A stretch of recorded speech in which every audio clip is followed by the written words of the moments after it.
વર્ષ 2025 વૃશ્ચિક રાશિના જાતકો માટે આર્થિક સ્થિતિ સામાન્ય, કરિયરમાં અવસરોવાળું અને વ્યક્તિગત જીવન ઉતાર ચઢાવવાળું તથા સાવધાની રાખવાવાળું છે.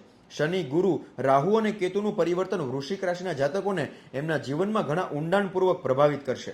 વર્ષને સારું રાખવા માટે ધૈર્ય અને સાવધાની બંને જરૂરી છે.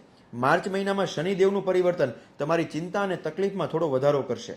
મે મહિનામાં ગુરુનું ગોચર રિસર્ચના વિદ્યાર્થીઓને અને પ્રોપર્ટીમાં રોકાણ કર્યું હશે એને લાભ અપાવશે.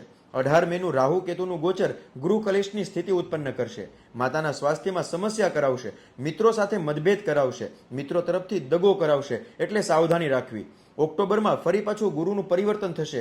ત્યાર પછીથી તમને થોડી રાહત મળશે. ભાગ્યનો સાથ મળશે. સંતાન સુખ અને દાંપત્ય સુખ મળશે. પણ આ સમય ડિસેમ્બરમાં ગુરુ વક્રી થાય ત્યાં સુધી જ છે. આમ તો કાર્યક્ષેત્રમાં સ્થિરતા જોવા મળશે, પણ કોઈવાર વર્કલોડ અથવા સમયસર કાર્ય પૂર્ણ ન થાય એવી પરિસ્થિતિ ઉત્પન્ન થશે. આર્થિક સ્થિતિ સામાન્ય રહેશે. વૃશ્ચિક રાશિના જાતકોએ આ વર્ષ દરમિયાન સંપત્તિને લગતા વિવાદથી બચવું જોઈએ. વર્ષ દરમિયાન હાડકાં અને ચામડીને લગતી સમસ્યા આવી શકે છે. તમારી માતાના સ્વાસ્થ્યમાં પણ સમસ્યા આવી શકે છે.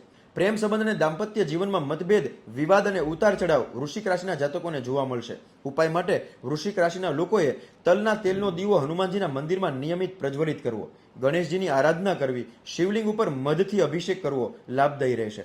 જય શ્રી કૃષ્ણ.